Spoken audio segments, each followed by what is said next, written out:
Jillian Turner, thank you so much for that. For more, let's bring in former State Department advisor on Iran during President Trump's first term, Gabriel Noronha. Gabriel, how did you read into what is happening right now? President Trump seems to be, just from a novice outsider looking in, playing this and speaking about this perfectly.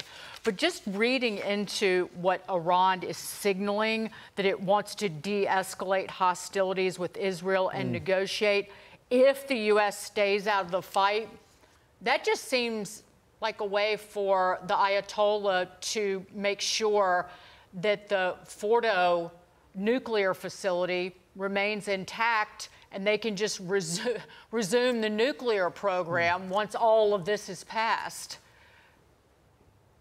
Yeah, look, I think the Islamic Republic and Khamenei are a lot like alcoholics. Right now, they're in the bargaining stage and trying to preserve everything that they can. Again, I think if you look at Fordow, I'll continue the analogy. Israel's staged an intervention. They've dragged them to detox. And the question is, are they going to allow them back in a house with a cabinet full of whiskey? That is what Fordow is. Right. We have over 16,000 centrifuges buried over about half a mile mountain and rock at Fordow. There are massive stockpiles of highly enriched uranium. And this is where they've even conducted a weapons-grade uranium enrichment test back last year. So this is the most dangerous facility. If you don't deal with Fordow, you've really left the program still at the verge of a nuclear weapon. And it's something that Israel will have to do before this operation is over. Gabriel, can Israel deal with Fordow by itself? All I've heard is they need bunker busters. That's American technology. You need American planes to fly that in and drop it. Tell me what Israel can do without the U.S. aid of those particular weapons.